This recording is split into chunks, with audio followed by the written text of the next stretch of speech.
Un saludo para cada uno de ustedes en este hermoso día del Señor. El Señor les bendiga. Es un placer nuevamente poder congregarnos aquí en este lugar con el propósito de estudiar o repasar una lección más de estas importantísimas lecciones que hemos estado estudiando ya por muchas semanas. Yo espero de que todas estas lecciones estén siendo de gran bendición para cada uno de ustedes. Confío en el Señor de que así sea. Espero de que ustedes y cada uno de nosotros juntos podamos estar compartiendo estas lecciones con otras personas que no conocen. Es muy importante que ustedes, por favor, compartan estos mensajes con alguna persona que usted crea que se va a beneficiar con ello. Recuerden que las almas necesitan conocer de estas grandes verdades para este tiempo del fin. Vamos a entrar entonces de lleno a nuestra lección en esta hora. Espero de que ustedes todos tengan sus respectivas lecciones, la hayan estudiado durante el transcurso de la semana.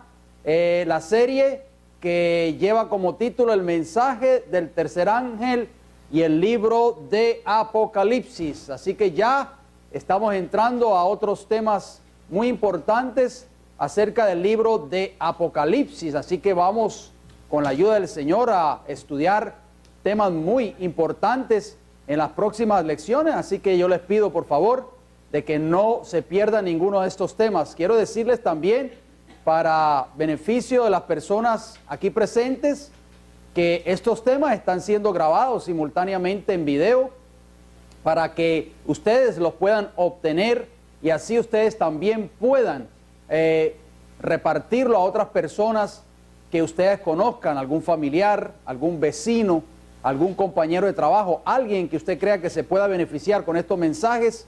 Siéntanse libres de hacerlo. Recuérdese que nosotros tenemos un cometido ante Dios de ir y predicar este evangelio a toda criatura, a toda nación, tribu, lengua y pueblo. Bien, el profeta Juan, allí en la isla de Patmos, el Señor le reveló grandes y maravillosas profecías para el tiempo del fin. Nosotros debemos de estudiar el libro de Apocalipsis, lo dijimos la semana pasada, el libro de revelaciones. ¿Qué es una revelación? Algo que está descubierto, algo que se ve, algo que nosotros podemos darnos cuenta de ello. Así que el libro de Apocalipsis no es un libro sellado. La Biblia lo dice, el mismo libro de Apocalipsis, el ángel le dice a Juan: no cierres las palabras de este libro. El libro que fue sellado fue la porción del libro de Daniel que tiene que ver para el tiempo del fin. Pero el libro de Apocalipsis abre prácticamente el libro de Daniel que fue sellado. Así que damos gracias al Señor que nos da la oportunidad de poder estudiar estos hermosos enseñanzas, estas hermosas lecciones que se encuentran en el libro de Apocalipsis. El título del estudio de nuestras lecciones en este día, muchos ya ustedes la tienen en sus respectivas manos, es guerra, ¿dónde? En el cielo. Bien, algo que a veces nuestra mente humana no puede comprender. Nosotros como humanos no entendemos cómo es posible de que en un lugar que no existe el pecado, como el cielo, donde reina la armonía, donde reina la paz, donde los ángeles de Jehová le sirven a Jehová, el creador de los cielos y de la tierra, ¿cómo es posible que se desató una guerra en el cielo? ¿Cómo es posible de que entró allí una discordia dentro del gobierno de Dios? Muchos de nosotros nos hacemos esa pregunta, ¿verdad? Es un misterio que la Biblia solamente se limita a decirnos lo que ocurrió allí en el cielo, pero en realidad algo que nos pone a pensar a cada uno de nosotros. Bien, ocurrió una guerra en el cielo. Ese es el tema de estudio en esta hora y yo espero de que cada uno de ustedes preste mucha atención, que podamos estar atentos, porque el estudio de esta hora es muy importante para cada uno de nosotros.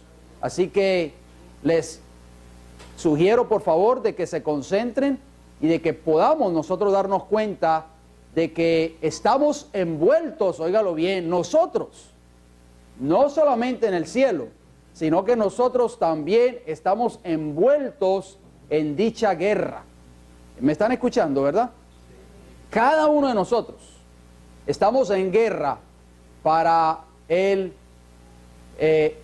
para darnos cuenta de que estamos viviendo en este momento de esta guerra.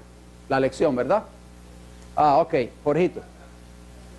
Ok, gracias. Jorgito me dice que las lecciones están detrás para las personas que no tienen todavía lección. Ok, gracias.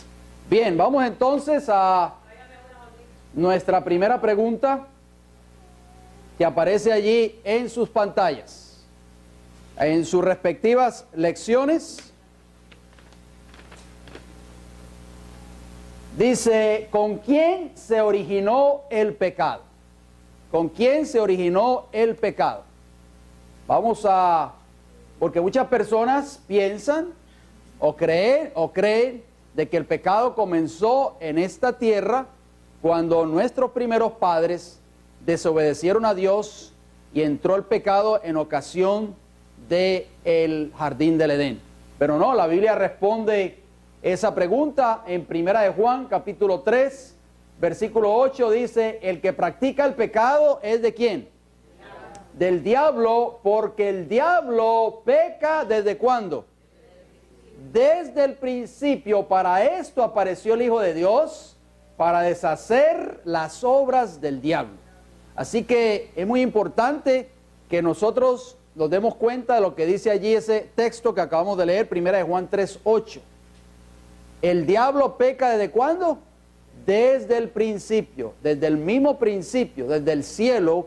El diablo permitió que entrase en su corazón el desagrado hacia el gobierno de Dios y se levantó una rebelión en contra de dicho gobierno. Satanás y sus ángeles se levantaron en contra de Jehová en aquel entonces.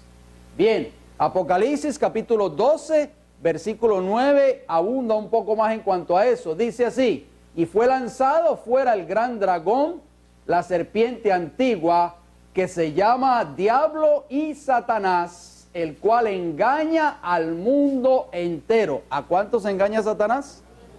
Al mundo entero. Fue arrojado a la tierra y sus ángeles fueron arrojados con él. Bien, no hubo lugar para ellos ya en el cielo. Satanás se levanta en contra del gobierno de Dios y por lo tanto es arrojado del cielo, y no solamente él, sino también todos y cada uno de aquellos ángeles que se unieron a su rebelión. La tercera parte de ángeles celestiales se unieron a la rebelión de Satanás. Así que podemos darnos cuenta que una tercera parte de los ángeles del cielo fueron arrojados a esta tierra con Satanás. Así que nosotros estamos envueltos en una guerra. Por eso el apóstol Pablo en el libro de Efesios dice, no tenemos lucha o guerra contra carne ni sangre, sino contra ¿quién? Contra principados, contra potestades de las tinieblas, contra principados, o sea, contra esa tercera parte de ángeles que fueron arrojados del cielo por su rebelión hacia Dios, hacia el gobierno de Dios. Es que nosotros estamos envueltos en dicha guerra. Así que la guerra nuestra no es fácil. ¿Por qué? Porque estamos confrontando a un enemigo muy fuerte que se llama Satanás. Un enemigo que antes estaba en las cortes celestiales. Uno que estaba prácticamente adorando en el mismo trono de Dios. Vamos a ver un poquito más adelante acerca de este enemigo. Pregunta número 2. ¿Cuál era el nombre de Satanás antes de que él pecara? Porque muchas personas creen o piensan o enseñan tal vez de que Dios creó a Satanás. No, Dios no creó a Satanás. Dios creó a un ser glorioso, maravilloso, que se llamaba Luzbel, un ángel hermoso, y lo vamos a ver cómo la Biblia describe a ese ser que fue creado por Dios y que fue llamado lucero de la mañana. Isaías capítulo 14, versículo 12, nos dice lo siguiente: ¿cómo caíste del cielo, oh lucero? ¿Cómo era el nombre de Satanás antes de pecar? Lucero. Hijo de la mañana, cortado fuiste por tierra, tú que debilitabas a las naciones. Así que la Biblia expresa claramente de que Satanás, antes de que él pecara, antes de que se rebelara en contra de la ley y el gobierno de Dios, llevaba como nombre lucero cuando fue creado por Jehová. Muy importante. Y dice que cayó, ¿de dónde cayó él? Del cielo. Fue arrojado del cielo, como leímos anteriormente en Apocalipsis capítulo 12, versículo 9. Bien, la palabra en hebreo para lucero, óigalo bien, porque en nuestras versiones aparece la palabra lucero. Para aquellos que tienen la concordancia Strong's, si usted busca la palabra lucero, es Heilel. Y Heilel, noten lo que significa lucero de la mañana, ser claro, brillar, ser claro o resplandecer. De acuerdo a la concordancia Strong's, el número 1966, la página 32.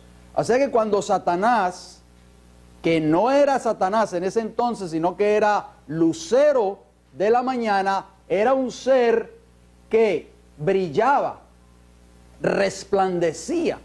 Por eso se le llamaba lucero de la mañana. Era un ser maravilloso, era un ser creado por Jehová, que era el ángel número 1 en el cielo.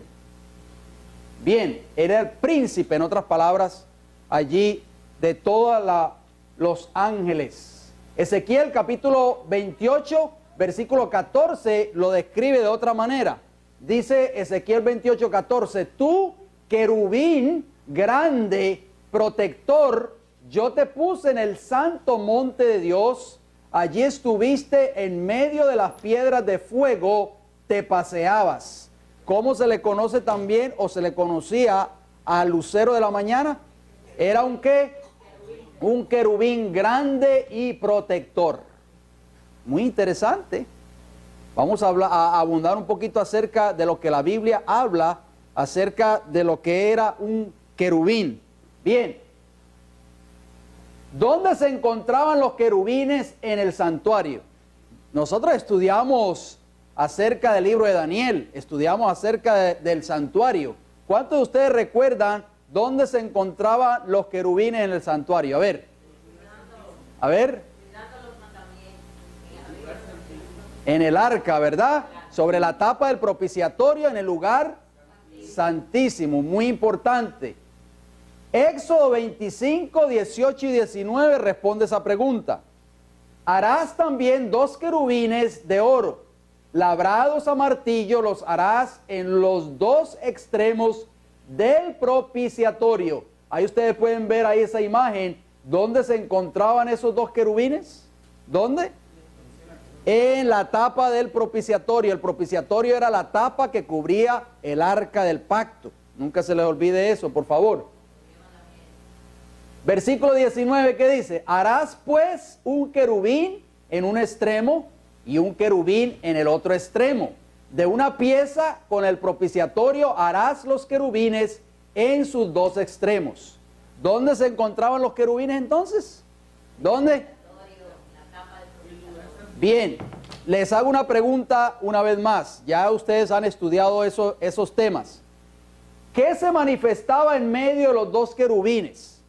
A ver, la presencia de Jehová. ¿Estamos de acuerdo? O sea, donde se encontraban los querubines, ahí en ese lugar santísimo sobre el arca del pacto en el propiciatorio, ¿qué simbolizaba ese propiciatorio? ¿Qué simbolizaba? El trono de Dios. O sea, ¿dónde se encontraba entonces el lucero de la mañana antes de caer, antes de ser expulsado del cielo? ¿Dónde se encontraba él? ¿Qué posición ocupaba, en otras palabras? El mismo trono de Dios, al mismo lado de la presencia del trono de Dios. Muy importante eso. Vamos a ver qué más abunda la Biblia. Escuchen por favor. Éxodo 25:22 nos dice: y de allí me declararé a ti. ¿De dónde se declaraba Jehová? Y hablaré contigo de sobre el propiciatorio de entre los dos querubines que están sobre el arca del testimonio. ¿Dónde se manifestaba la presencia de Dios? ¿En el santuario terrenal? En el propiciatorio, ¿en medio de quién? De los dos querubines se manifestaba la gloria de Jehová. Qué interesante, ese era el mismo trono de Dios. Salmo 99:1 que nos dice: Jehová reina, temblarán los pueblos, Él está sentado sobre los querubines, se conmoverá la tierra. ¿Dónde está sentado Jehová? ¿Dónde está sentado? ¿En medio de qué? ¿Sobre qué? Sobre los querubines. ¿Cuántos querubines hay en el trono de Dios? Vamos a ver qué nos dice la Biblia. Vamos a ver qué nos dice la palabra de Dios. Ezequiel capítulo 1, versículos 5 y versículo 6, ¿qué nos dice? Y en medio de ella la figura de 4 seres vivientes. Ezequiel ve una visión del trono de Dios. Ustedes lo han leído, ¿verdad que sí? Y dice allí que en medio de ella, dice ahí, vea cuántos seres vivientes. 4, y esta era su apariencia. Vamos a ver cuál era la apariencia de esos seres vivientes que ve Ezequiel. Había en ellos semejanza de hombre. Versículo 6 de Ezequiel 1. Cada uno tenía ¿cuántas alas? 4 caras y 4 alas. Bien, vamos a ver qué sigue diciendo la palabra de Dios. Ezequiel 10, 20 y 21. Estos eran los mismos seres vivientes que vi debajo del Dios de Israel junto al río Quebar, y conocí que eran ¿qué? ¿Qué eran? Querubines. ¿Qué era el lucero de la mañana antes de ser expulsado del cielo? Era un querubín cubridor, ¿verdad? Vamos a ver qué dice el versículo 21 de Ezequiel 10. Cada uno tenía 4 caras y cada uno ¿cuántas alas? Y figuras de manos de hombre debajo de sus alas. Óigalo bien, vamos a ver qué sigue diciendo la Biblia. Pregunta número 3. ¿Cuál es el origen de Lucifer? ¿Qué cargo importante desempeñaba? ¿Y cómo lo describe la Biblia?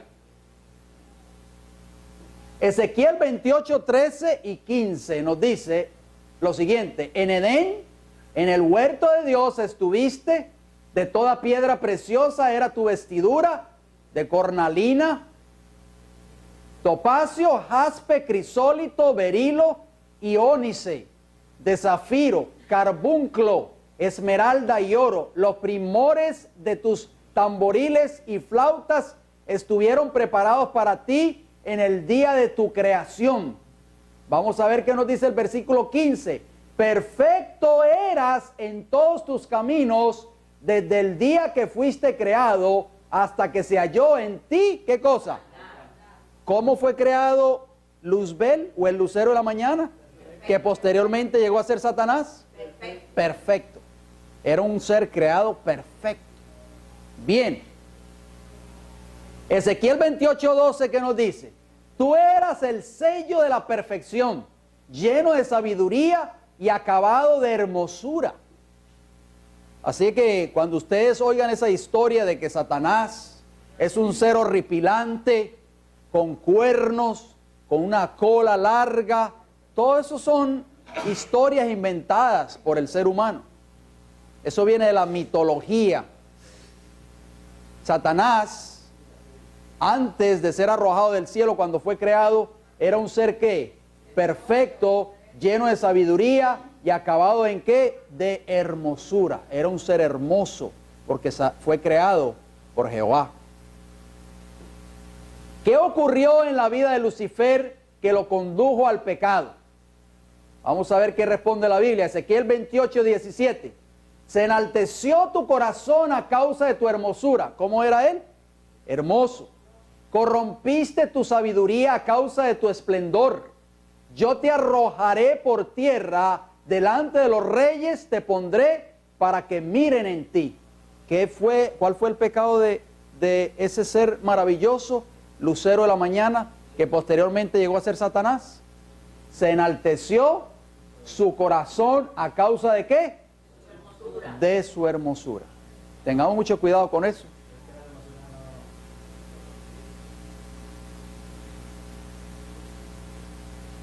¿Qué dice el profeta Isaías capítulo 14, versículos 13 y 14? Tú que decías en tu corazón, subiré al cielo, en lo alto, junto a las estrellas de Dios. Levantaré mi trono y en el monte del testimonio me sentaré a los lados del norte, versículo 14. Sobre las alturas de las nubes subiré y seré, ¿qué cosa? Semejante al Altísimo. ¿Cuál fue el pecado de Satanás entonces? No solamente que se enalteció por su hermosura, sino que también quiso ser ¿qué? Semejante al Altísimo. Dice ahí, subiré al cielo en lo alto junto a las estrellas de Dios, levantaré, ¿qué cosa? Mi trono. ¿Qué quiso hacer Satanás desde un principio? Ser igual a Dios. Ser semejante a Dios y querer también que fuese adorado. También ocupar un trono. Y por lo tanto, el que ocupa el trono es digno de ¿qué?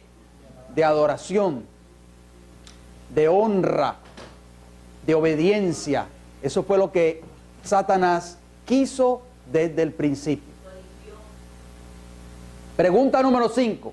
¿Qué ocurrió en el cielo como consecuencia de la rebelión de Lucifer?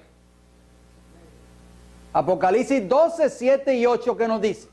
Después hubo una gran batalla en el cielo. Miguel y sus ángeles luchaban contra el dragón. Y luchaban el dragón y sus ángeles. Pero no prevalecieron ni se halló ya lugar para ellos. ¿Dónde? En el cielo. ¿Qué ocurrió en el cielo entonces? Como consecuencia de la rebelión de Satanás. ¿Hubo una qué? Una gran batalla en el cielo. Miguel, ¿quién es Miguel en la Biblia? Cristo Jesús. Y sus ángeles, aquellos que se mantuvieron fieles al gobierno de Jehová, luchaban ¿contra quién? Contra el dragón. ¿Quién es el dragón? Satanás. Y luchaban el dragón y sus ángeles hasta que fueron finalmente arrojados del cielo. Esto es una prueba más para nosotros enseñar con toda seguridad, con base bíblica sólida, de que en el cielo no se aceptará ninguna persona, ningún ser humano que esté viviendo en pecado o en rebelión en contra de la ley de Dios. En el cielo no entrará nadie que esté violando abiertamente cualquier principio de dicha ley. Por eso, como estudiamos en temas anteriores, por eso usted tiene que obtener ese tema, el juicio investigador. Todos y cada uno de nosotros vamos a ser juzgados por la ley de la libertad, por esos 10 principios de esa ley. Así que si usted cree, mi querido amigo y hermano que me escucha en este momento, de que usted va a entrar al cielo violando alguno de esos principios, pues estudie nuevamente la historia del lucero de la mañana, Satanás, que justamente fue arrojado del cielo por rebelión en contra del gobierno y la ley de Dios. ¿Dónde se encuentra la sede actual de Satanás? Pregunta número 6. Porque muchas personas hoy enseñan, muchas iglesias enseñan de que Satanás está en un lugar en lo más profundo de esta tierra, allá en un infierno que está ardiendo y que Satanás está a cargo del infierno, que todas las personas que entran allí, lo que van a encontrar es un horno ardiente. Cuando yo era pequeño, que no conocía estas grandes verdades, obviamente, a mí se me enseñaba de que Satanás estaba allí en el infierno con una paila o una olla bien grande ardiendo y un tenedor inmenso, y todo el que era arrojado allá al infierno caía en esa paila inmensa y Satanás con ese tenedor grande lo sumergía a uno para que uno ardiera, y entonces venían los gritos de desesperación y dolor por causa de las llamas de ese infierno. Y déjeme decirle que todas esas historias que a veces tal vez nuestros padres o nuestros abuelos en su ignorancia en cuanto a las Sagradas Escrituras nos contaban, nos causaban terror y miedo. Y eso es prácticamente lo que ha querido hacer Satanás a través de la doctrina del infierno. Crear miedo en el ser humano, pánico en el ser humano, para que nosotros le sirvamos a un Dios todopoderoso y misericordioso, no por amor, porque ese es el propósito de Satanás, sino que le obedezcamos por miedo, terror. ¿A qué? Justamente al infierno, que supuestamente está Satanás allí esperando a todos aquellos que son pecadores. Bien, Apocalipsis capítulo 12, versículo 4, que nos dice: y su cola arrastraba la tercera parte de las estrellas del cielo y las arrojó, ¿dónde? Sobre la tierra. Entonces, ¿dónde está la sede de Satanás? En esta tierra. Bien. Apocalipsis 12:9 lo leímos, pero lo volvemos a leer nuevamente. Y fue lanzado fuera el gran dragón, la serpiente antigua, que se llama Diablo y Satanás, el cual engaña al mundo entero. Fue arrojado ¿a dónde? A la tierra, y sus ángeles fueron arrojados con él. Entonces, ¿dónde está la sede de operaciones de Satanás? En esta tierra, en este planeta Tierra. Job capítulo 2, versículo 2, abunda un poquito más en cuanto a eso. Nos dice: y dijo Jehová a Satanás, ¿de dónde vienes? Respondió Satanás a Jehová y dijo: de rodear, ¿qué cosa? La tierra y de andar por ella. Y eso es lo que hace Satanás. Esta es la sede de Satanás. Aquí es donde Satanás mora. Esta es la sede de él, y aquí es donde él trabaja arduamente por destruir a aquellos que son fieles a Jehová. Bien, pregunta número 7. Cuando Dios creó a Adán y a Eva, ¿qué les prohibió que hicieran? Génesis capítulo 2, versículo 17, que nos dice: mas del árbol de la ciencia del bien y del mal no comerás, porque el día que de él comiereis, ciertamente, ¿qué dice ahí? Morirás. ¿Qué le dijo Dios a nuestros primeros padres en esa ocasión? ¿Qué les dijo? Ustedes pueden comer de todos los árboles del huerto, pero del árbol de la ciencia del bien y del mal, rotundamente y claramente se lo dijo: no comerás. Y les dijo y añadió: el día que de él comiereis, ciertamente, ¿qué va a suceder? Vas a morir. Nosotros conocemos la historia bíblica. Por consecuencia de esa desobediencia a ese mandato expreso de Jehová, es que estamos viviendo prácticamente la historia de casi 6,000 años de pecado en este mundo. Y estamos sufriendo las consecuencias. Pregunta número 8. ¿Qué agente usó Satanás para engañar a Eva? ¿Qué mentiras empleó? Génesis capítulo 3, versículo 1, versículo 4 y versículo 5, que nos dice: pero la serpiente era astuta más que todos los animales del campo que Jehová Dios había hecho, la cual dijo a la mujer: ¿con que Dios os ha dicho no comáis de todo árbol del huerto?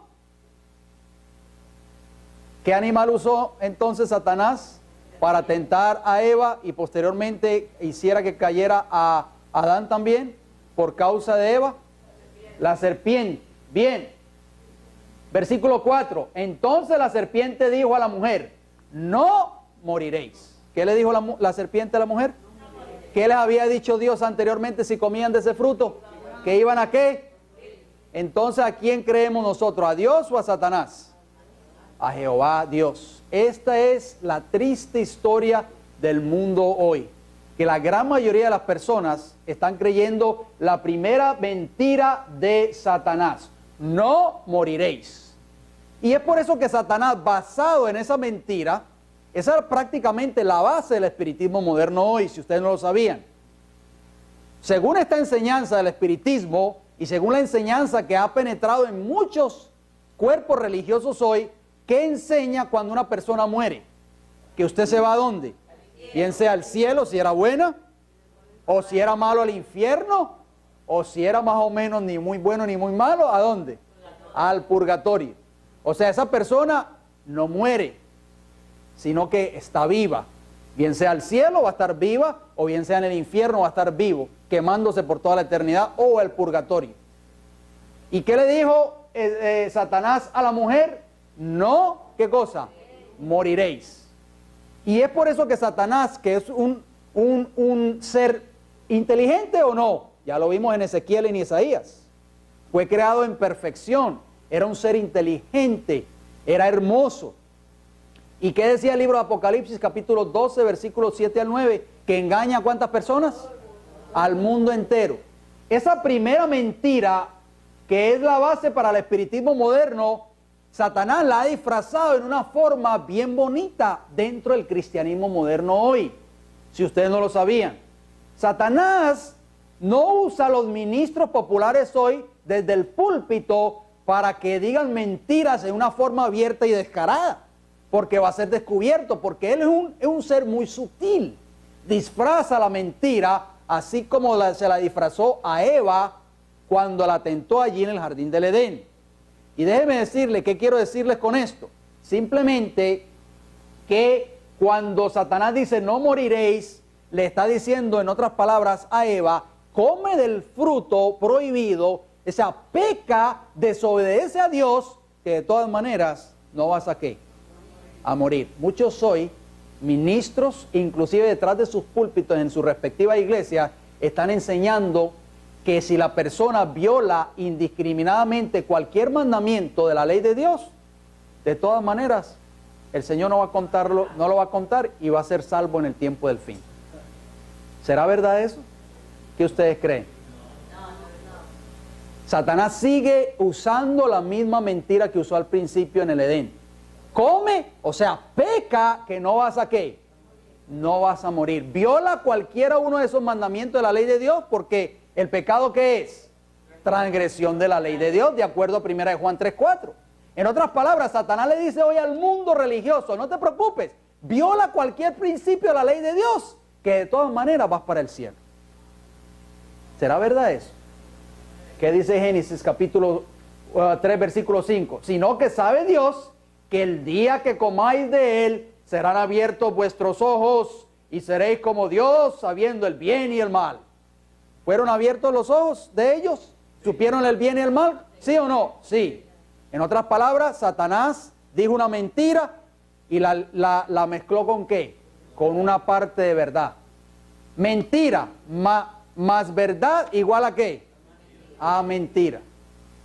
Déjenme decirle, hermanos, que un poquito de mentira mezclado con un poquito de verdad nunca va a ser una verdad. Va a seguir siendo una mentira.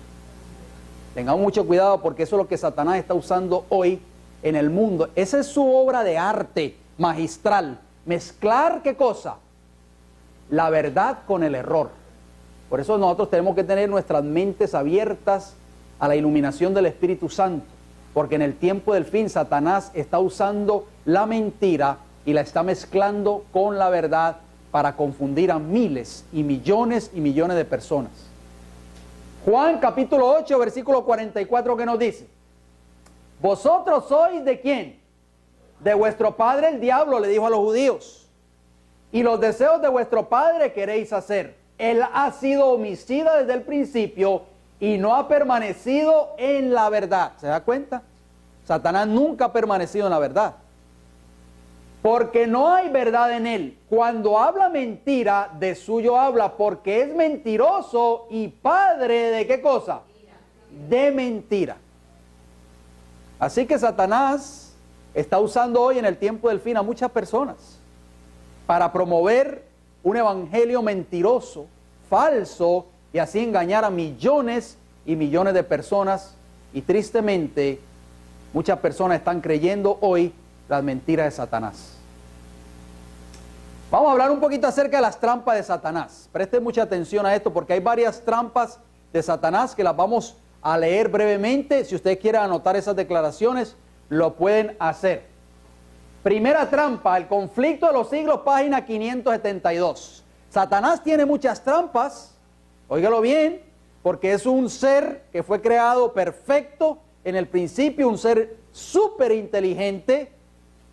Y dice allí esa declaración: Satanás redobla sus esfuerzos para hacer fracasar la obra de Cristo en beneficio del hombre y para sujetar las almas en sus lazos. ¿Qué está haciendo Satanás hoy en este tiempo del fin? ¿Está qué? Redoblando ¿qué cosa? Sus esfuerzos para mantenernos a nosotros como atados en sus lazos, si es posible. ¿Qué sigue diciendo? Su objeto consiste en tener sumido al pueblo en las tinieblas y en la impenitencia hasta que termine la obra mediadora del Salvador y no haya más sacrificio por el pecado. ¿Oyeron esa primera trampa? No pierdan su concentración, por favor.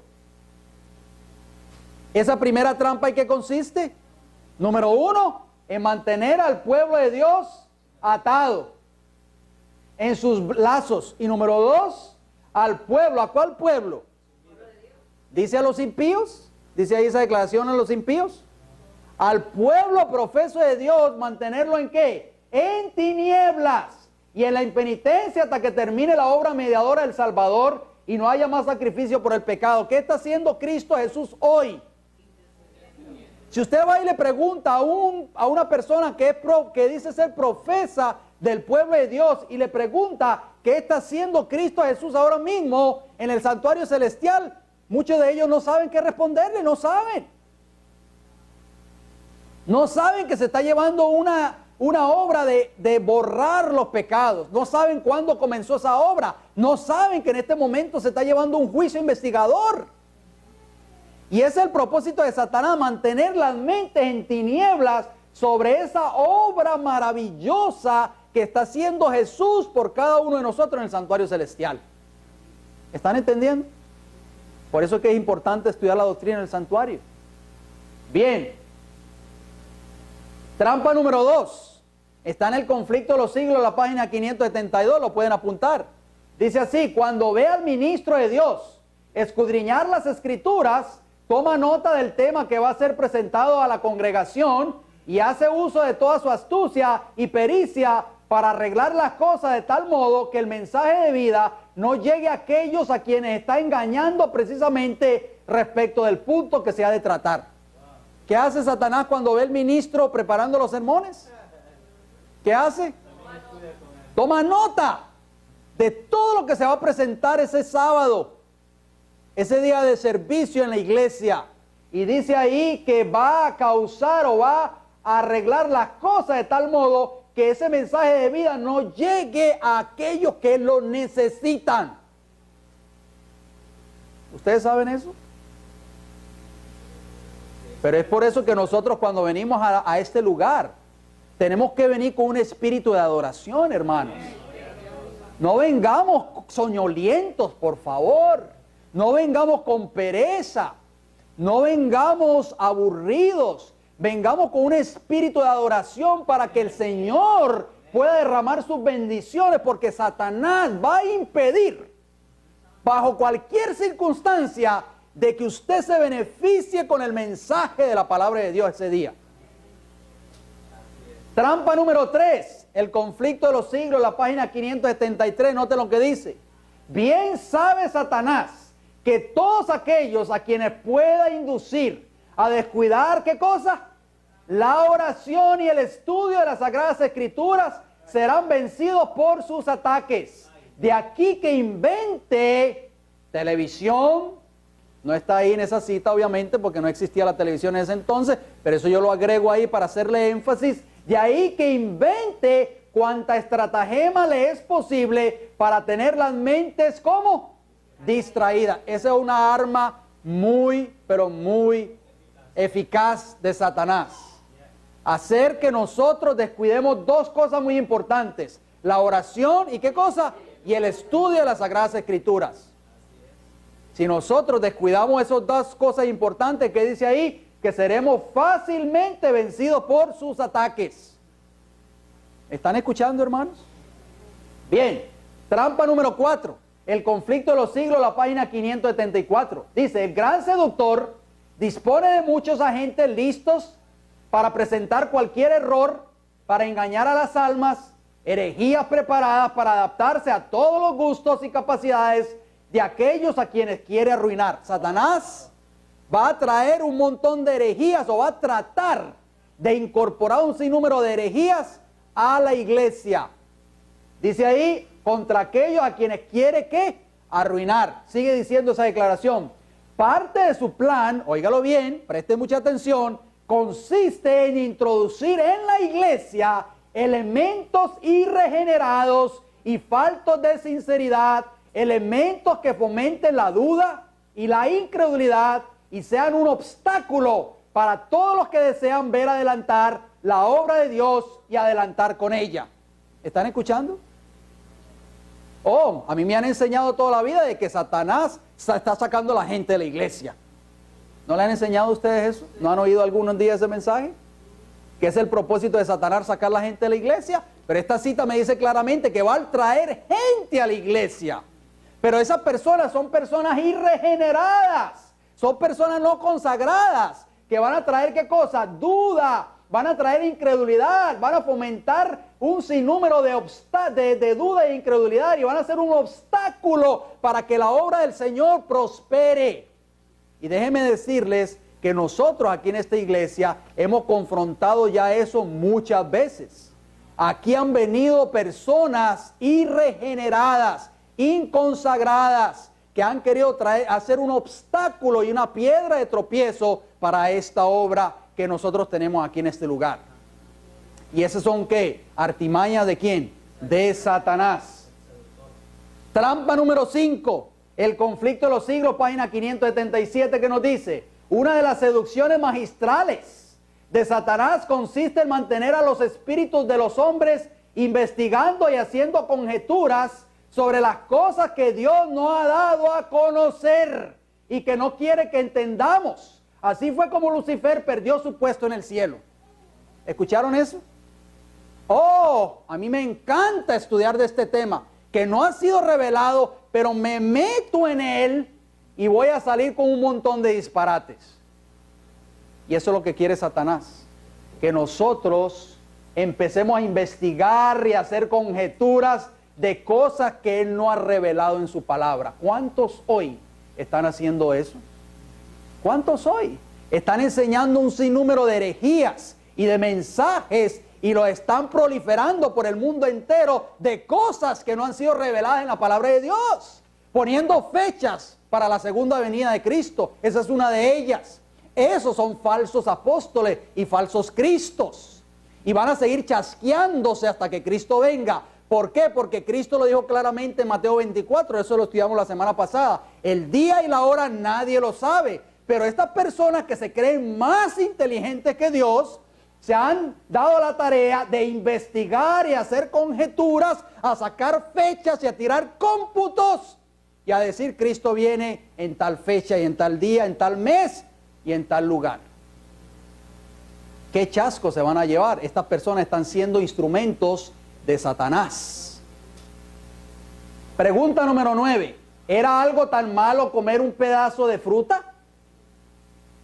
¿Por qué Dios sacó a Adán y a Eva del Edén? Porque a veces nos hacemos esa pregunta. Primera de Juan 3:8, que nos dice: el que practica el pecado es ¿de quién? Del diablo, porque el diablo peca ¿desde cuándo? Desde el principio. Para esto apareció el Hijo de Dios, para deshacer las obras del diablo. El que practica el pecado es ¿de quién? De Satanás. Así que el pecado es violación a la ley de Dios. Romanos capítulo 6, versículos 16 y 23, ¿qué nos dice? ¿No sabéis que si os sometéis a alguien como esclavos para obedecerle, sois esclavos de aquel a quien obedecéis, sea del pecado para muerte, o sea de la obediencia para justicia? ¿El pecado qué va a traer? Dígame por favor, ¿qué va a traer en el tiempo del fin el pecado? Si seguimos viviendo en pecado, si seguimos violando la ley de Dios, ¿qué va a traer? Muerte. Claramente la Biblia es clara. Nosotros no podemos darle otra interpretación a la palabra de Dios. Si estamos viviendo en pecado, ahora mismo nosotros vamos a cosechar en el tiempo del fin, ¿qué cosa? La muerte. No solamente la muerte física cuando Cristo venga, que vamos a ser destruidos por el resplandor de su venida si estamos viviendo en pecado, sino que también la muerte eterna. ¿Qué sigue diciendo Romanos 6:23? Porque la paga del pecado es ¿qué? Muerte. Mas la dádiva de Dios es vida eterna en Cristo Jesús, Señor nuestro. ¿Cuál es el resultado o cuál va a ser la paga para todos aquellos que han pecado, que violaron dicha ley? La muerte. ¿Y qué es pecado? De acuerdo a 1 Juan 3:4. Transgresión de la ley de Dios. La mejor definición que da la palabra de Dios acerca de pecado. No tenemos que ir a un diccionario Webster, ¿verdad que no, hermano Jorge?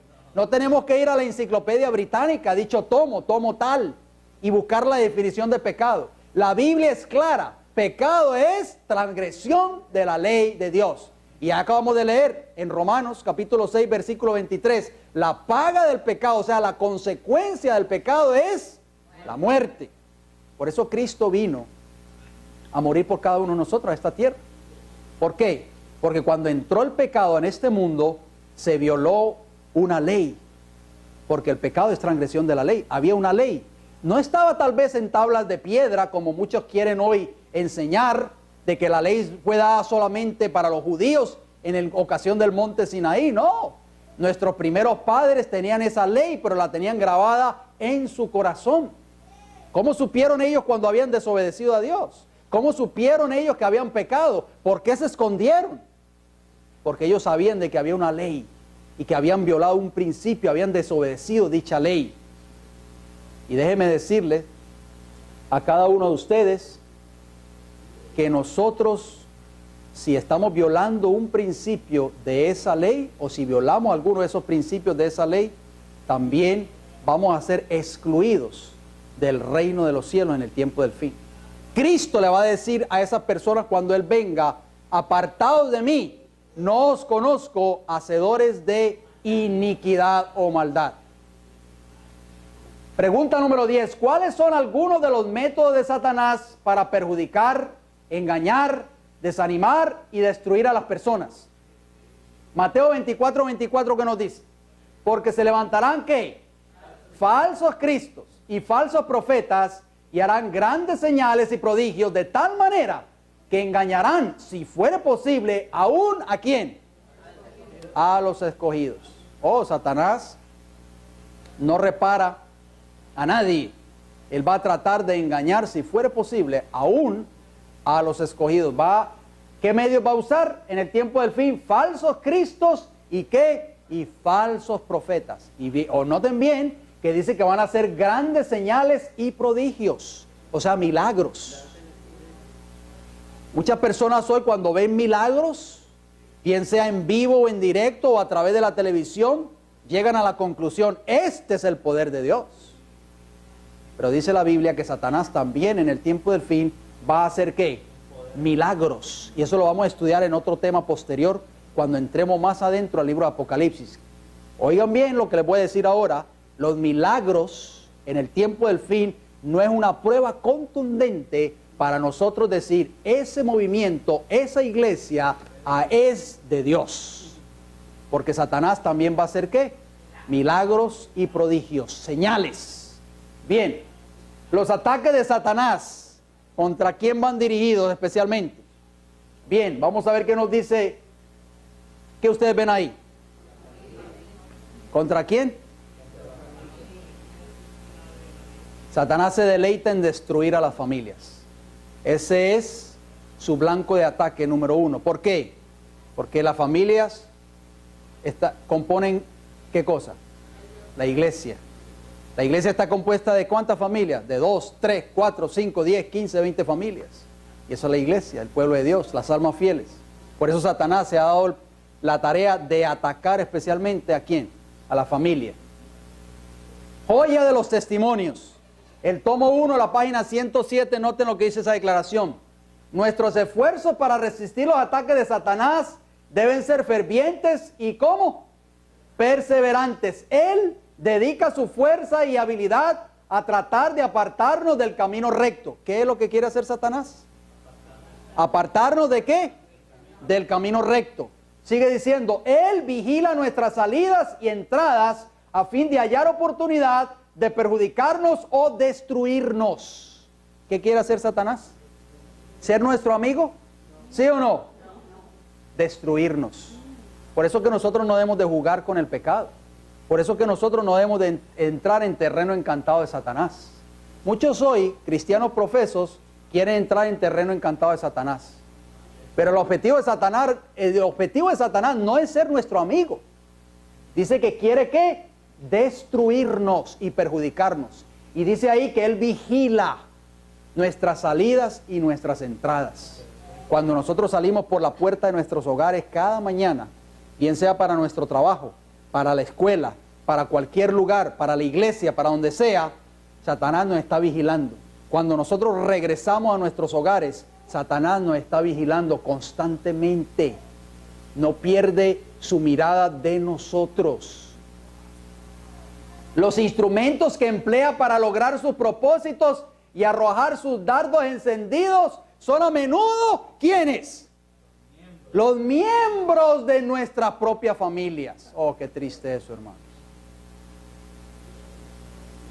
¿Se dan cuenta? Joya de los Testimonios, tomo 1, página 109.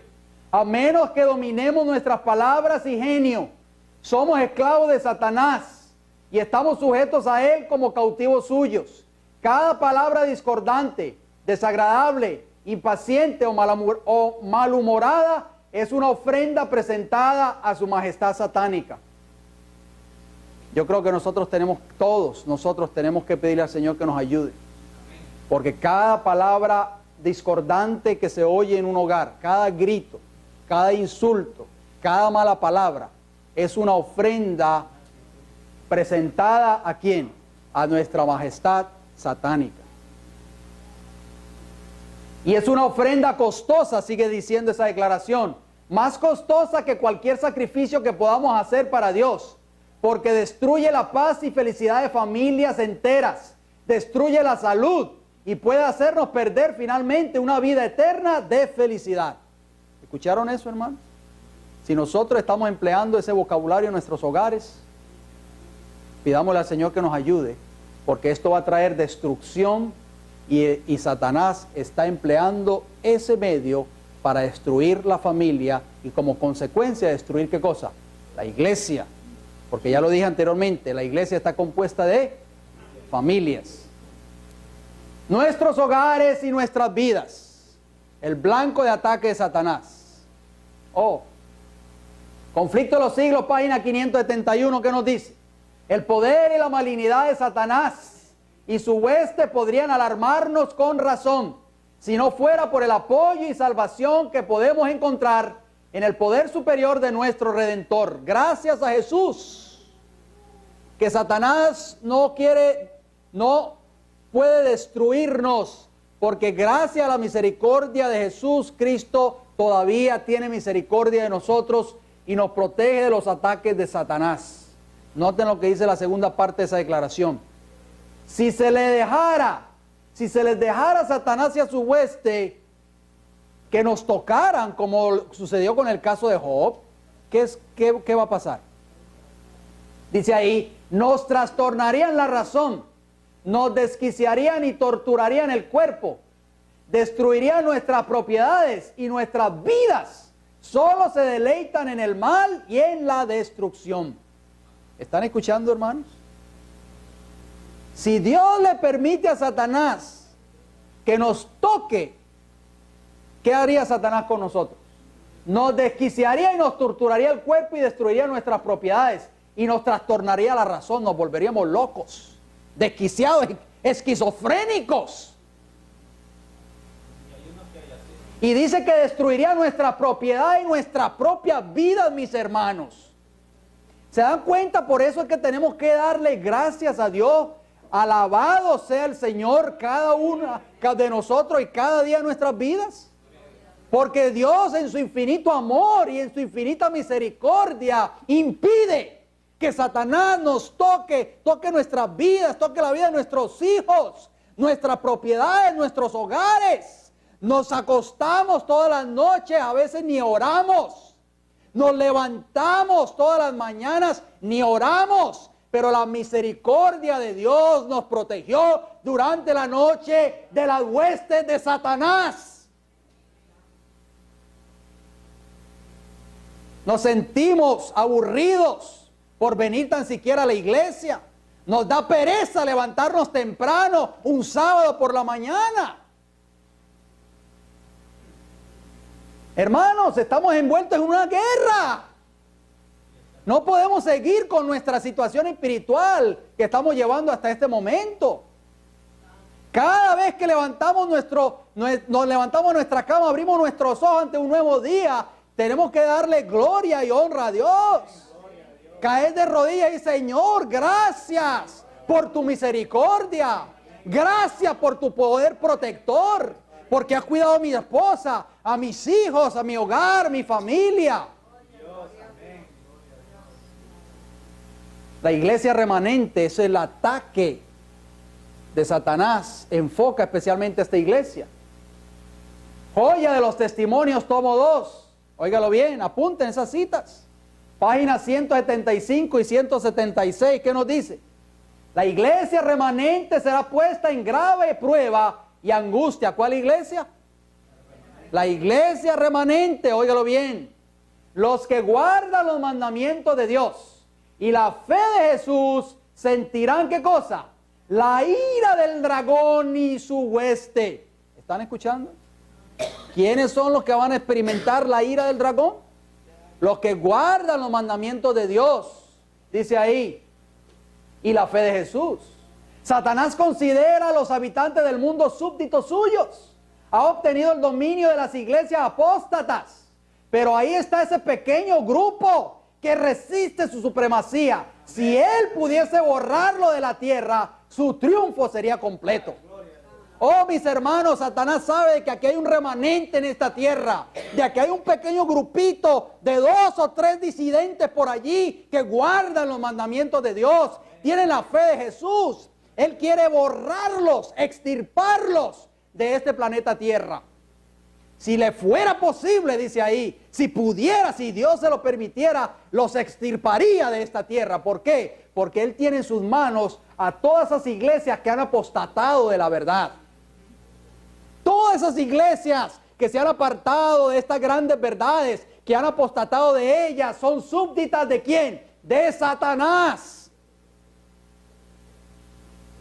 Pero Él odia un remanente que está en esta tierra predicando estas grandes verdades, poniendo en alto estas columnas que le fueron dadas a esta iglesia remanente en el tiempo del fin. Él odia a ese remanente y se ha dado la tarea de hacer guerra contra ese remanente.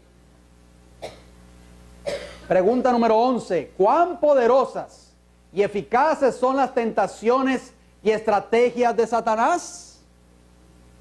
No subestimemos, por favor, el poder de Satanás. Que a veces nosotros queremos tal vez jugar con el pecado y creemos de que Satanás es un ser que no tiene poder para destruirnos. Ya lo estamos viendo. Primera de Pedro capítulo 5 versículo 8, ¿qué nos dice? Sed sobrios y velad. ¿Qué nos dice la Biblia? Que seamos sobrios y que debemos velar. ¿Qué es ser sobrio? Lo contrario a lo ¿qué? A lo ebrio. Cuando una persona está ebria, ¿está qué? Borracha. No entiende, no sabe en qué condición está. Pierde la noción de todo. Los borrachos están en las calles tirados en las aceras. No saben ni dónde viven. Se les olvidó dónde viven. Se les olvida todo. En fin, usted no puede hacer entender un borracho a una persona ebria. Por eso la Biblia nos dice, sed sobrios y velad. Tenemos que velar. ¿Por qué? Porque vuestro adversario, el diablo, como león rugiente, anda alrededor buscando a quien devorar. Satanás quiere devorarnos, destruirnos, acabar con nosotros. Por eso tenemos que estar velando. Jesús le dijo a sus discípulos, velad y Orad. ¿Para qué? Para que no entréis en tentación. Pregunta número 12. ¿Cuándo y dónde recibirá Satanás su castigo? ¿Cuál será ese castigo? Mateo capítulo 25, versículo 41, ¿qué nos dice? Entonces dirá también a los de la izquierda, apartados de mí, o sea, Jesús les va a decir, malditos al fuego eterno preparado para el diablo y sus ángeles. ¿Cuándo van a ser lanzados Satanás y sus ángeles al fuego eterno? ¿Cuándo? Cuando Cristo venga por segunda vez a esta tierra. Bueno, después del milenio, que eso lo vamos a estudiar también, pero ahí se va a declarar la sentencia ya de muerte cuando en ocasión de la segunda venida de Cristo Jesús. Ezequiel capítulo 28, versículo 18, ¿qué nos dice? Con la multitud de tus maldades, hablando de Satanás, y con la iniquidad de tus contrataciones, profanaste tu santuario. Yo, pues, saqué fuego de en medio de ti, el cual te consumió, y te puse en ceniza sobre la tierra los ojos de todos los que te miran. Finalmente Satanás va a recibir su castigo en el tiempo del fin.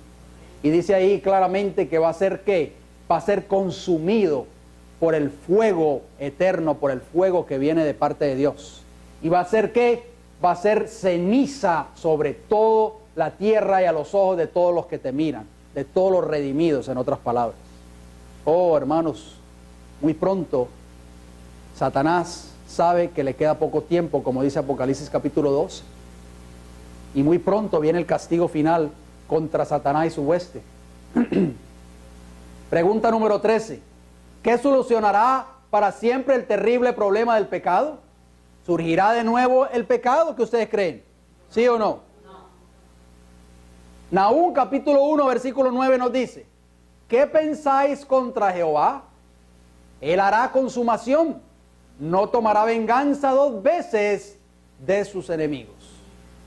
No va a haber doble venganza, va a haber una venganza en el tiempo del fin contra todos los impíos, contra todos los enemigos de Jehová.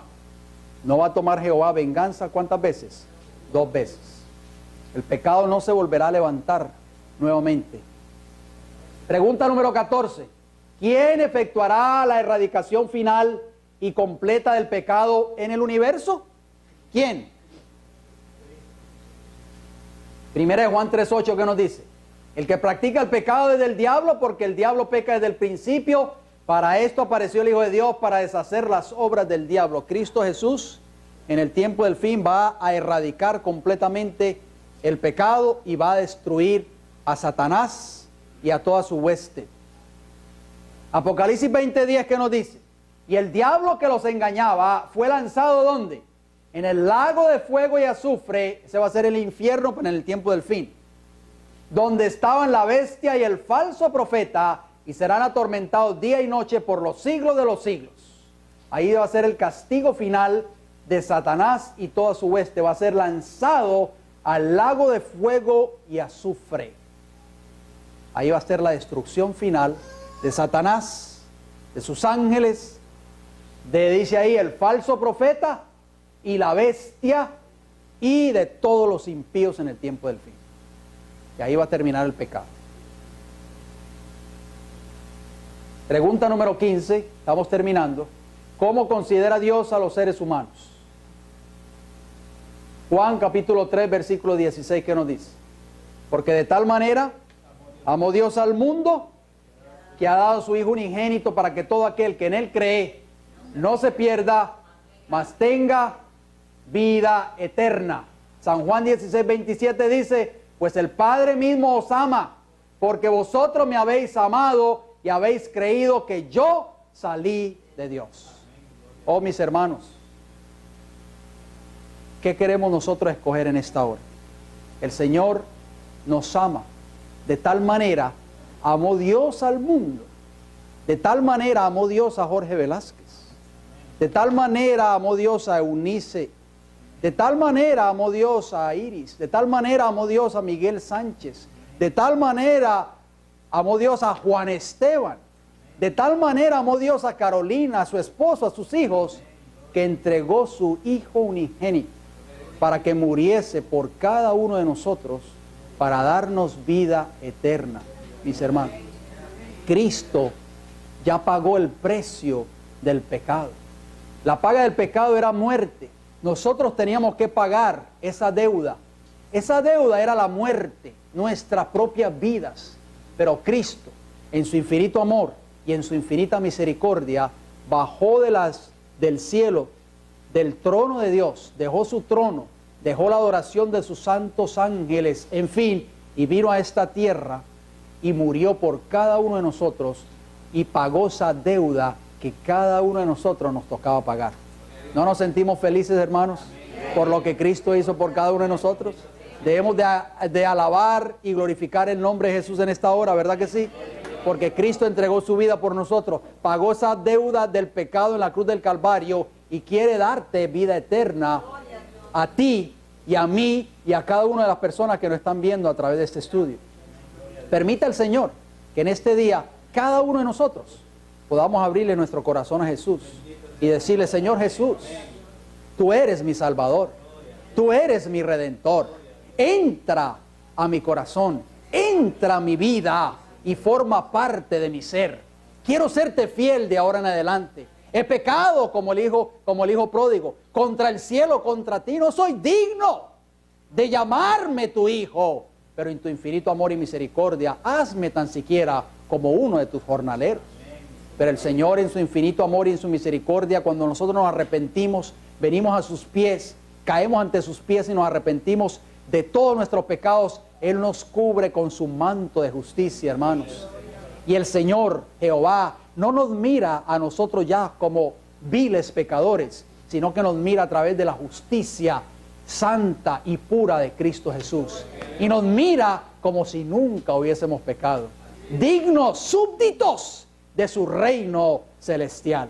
Así que, hermano, la decisión la podemos tomar hoy, no mañana, no el mes que viene, no el año que viene, no en el 31 de diciembre a las 2 de la noche.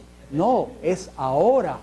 Entregar nuestras vidas a Jesús, hacer que Jesús sea nuestro Dios, nuestro Padre, el Rey de nuestra vida, para que cuando Cristo venga nos pueda decir: venid, benditos de mi Padre, heredad para vosotros el reino preparado para vosotros. ¿Desde cuándo? Desde la fundación del mundo. Que el Señor te bendiga en esta hora, que el Señor nos guarde en esta hora, que podamos venir a Jesús en esta hora, caer de rodillas, abrazar a Jesús y decirle: gracias, Jesús, por pagar ese precio tan grande en la cruz del Calvario. Vamos a ir de rodillas, hermanos, para terminar en esta hora.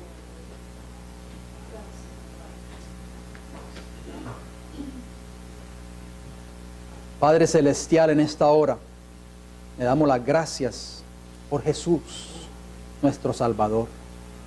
Gracias porque Jesús murió por mí en la cruz del Calvario. Pagó esa deuda tan inmensa del pecado. La paga del pecado es muerte, dice Romanos 6:23. Mas la dádiva de Dios es vida eterna en Cristo Jesús. Oh Señor, nos sentimos felices en este día glorioso. Nos sentimos contentos, gozosos, agradecidos, Padre Celestial, por haber dado el regalo más maravilloso del cielo, que es nuestro Señor Jesucristo. Oh Padre Celestial, ayúdanos de hoy en adelante a hacer cambio en nuestras vidas. Si hemos estado viviendo en pecado, Señor, si estamos violando tal vez algún principio de su santa ley, ayúdanos a apartarnos. Hacer como dice el sabio Salomón en el libro de Proverbios: el que encubre su pecado no prosperará, pero el que lo confiesa y se aparta alcanzará misericordia. Gracias, Señor Jesús, por estas lecciones tan importantes. Ayúdanos a vencer las tentaciones de Satanás. Que la sangre preciosa de Cristo en esta hora nos cubra, nos limpie y nos purifique de todos nuestros pecados. Se lo pedimos y le damos las gracias en el nombre poderoso de Cristo Jesús. Amén. Amén. Que el Señor les bendiga a cada uno de ustedes en esta hora.